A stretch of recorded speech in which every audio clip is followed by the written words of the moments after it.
world to know what happened to me. The image and event must reach the world. On the 8th of December, he messaged me saying, conversation that I have with my friend Anas in Palestine. He has been living in a tent since October. And Anas is nothing but a mere representation of the Gazan people and the proud people throughout Palestine, from Gaza to Jenin to Nablus, that are continuing to grab Zionism by the neck. Anas represents 2 million Palestinians in Gaza that, despite the destruction, remain steadfast, stares at the enemy dead in the eye and keeps their faith, and they may carry out massacre after massacre after massacre, but they will never quell our spirit, nor will they be able to destroy our resilience that we have inside. So this is because it's so essential. We look at our screens, we can see genocide, but we still can't fathom the level of pain, the level of destruction, the violence that's actually happening. We see these effigies, but at the end of the day, we have not seen genocide in front of us. The physical manifestation of Zionism we have not seen in Gaza. And so I want Abdullah to share with you. He's going to speak in Arabic. If you know Arabic, I'm glad. If not, I will be translating. Assalamu alaikum. عليكم السلام. بداية جميعنا نعلم أن منذ السنة من أكتوبر مضى على هذه الحرب أكثر من 300 يوم.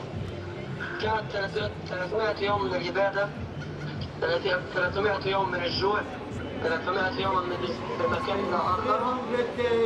Since genocide, it's been 300 days since a complete bombing of Gaza.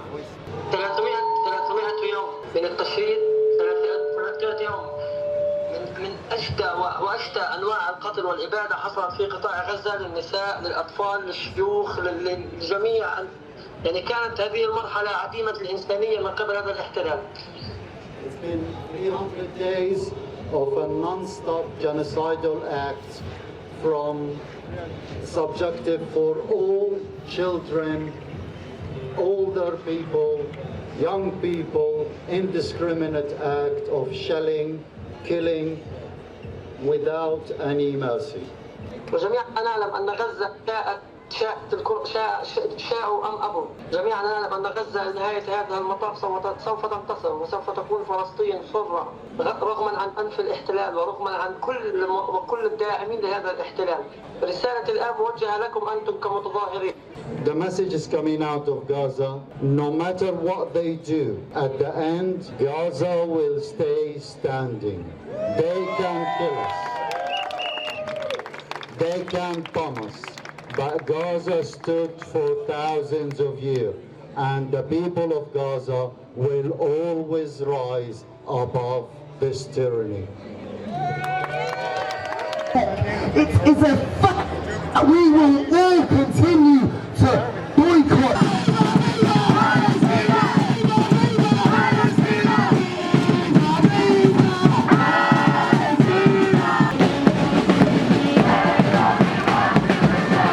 So as you can see to my left, a lot of people are upset and angry about the fact that just the other day, the official death toll in Gaza passed 40,000.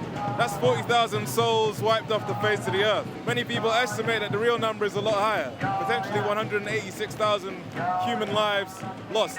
Now, our own government is trying to sign free trade deals. It's trying to normalize relations with the same government that is accused of genocide at the International Court of Justice level.